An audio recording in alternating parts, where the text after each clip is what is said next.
Hello everyone, welcome to engineering mechanics tutorials. So in this video we are going to discuss about how to find the sorry we are going to discuss about the theorem of perpendicular axis for moment of inertia. Okay, so what is the theorem of perpendiculars for the moment of inertia? States first we have to go to the statement. So here the statement is given as if I x x I suffix x and I y y both are the moments of inertia of any plane section about to two perpendicular axes x and y, then the moment of inertia Iz about z axis perpendicular to x axis and y axis is equal to sum of these two moments of inertia which are about x and y axis. Okay, this is the statement is given by the theorem of perpendicular axis for the moment of inertia. So which states according to the statement directly we can write it as Iz, which is the moment of inertia for the z axis which is perpendicular to the two x and y mutual perpendicular axis, that is equal to the sum of the two moments of inertia which are about x and y axis. Okay, that is only the statement of the moment of theorem of perpendicular axis for moment of inertia. So let us try to prove that. Okay, so for that first I want to assume a lamina p of small area dA in a larger plane section. Okay, in a plane section first I would like to assume a small area which is a lamina p of area dA.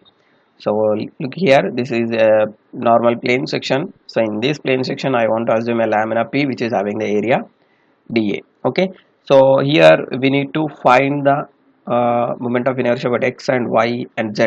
So that I want to assume the axis, first x axis and the next y axis and next z axis with a particular reference O.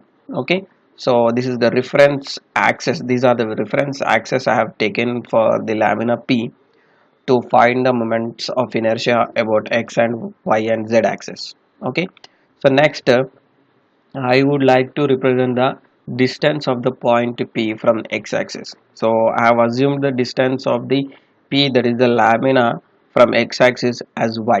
Okay, which is at a distance of y from x-axis, which is along the y-axis. Okay, similarly it is at a distance of x from the y-axis. From the y-axis it is at a distance of x which is along the x-axis. Okay, similarly I want to assume the distance of the same lamina from z-axis. Okay, perpendicular to the z-axis, the distance is r.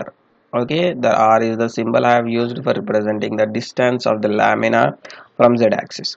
So now I would like to write the moment of inertia of that lamina which is having the area small dA. Okay, about the x-axis already we know the moment of inertia about x-axis, we can write it as in the form of the integration method, that is integral y square dA when it is about x-axis. So similarly it is also y square dA. So y square means it is the distance, perpendicular distance from the x-axis. Okay, so distance square is already y is only the distance we have assumed, so as it is we can write it as integral y square into the area we have assumed as small a, that is small dA, we have to write here. Okay, this is the moment of inertia for the x-axis for this lamina according to the assumed dimensions here. Similarly we can write the moment of inertia about the y-axis, that is Iyy is equal to integration, when it is with respect to y-axis, integral x square dA. We know the integrational formula. Okay, so this is also we can apply in the same way to this the lamina.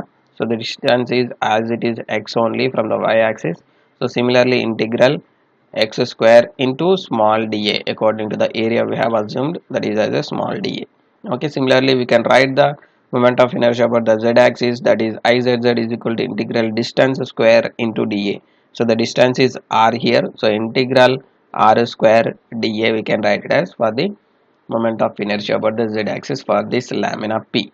Okay, so according to the geometry of the diagram, from the geometry of the figure r square, we can write this. How can we write the r square? We can take any perpendicular triangle either in this or either in this direction. Okay na? So this r is the hypotenuse, so from the Pythagoras theorem r square is equal to, we can write it as x square plus y square. Okay, so the same this r square value, that is x square plus y square, substitute in the moment of inertia about the z axis. So in the next slide we try to do that. So moment of inertia about z-axis already we know Izz is equal to integral r square dA. So in place of r square we need to write x square plus y square, which we got from the Pythagoras rule. So integral x square plus y square whole into dA.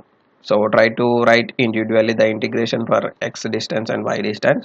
So integral x square dA we can write plus integral y square dA we can write. Okay, so these two are similar to the integration. This integral of distance square dA will represent the moment of inertia about y axis, and this will represent the moment of inertia about x axis.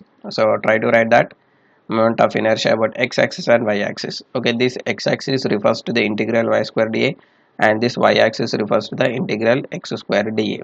Okay, that means already we got ixx is izz, that is the moment of inertia about z axis, is equal to sum of the moments of inertia about x axis and the y axis. Okay, that is only the theorem of perpendicular axis states for the moment of inertia.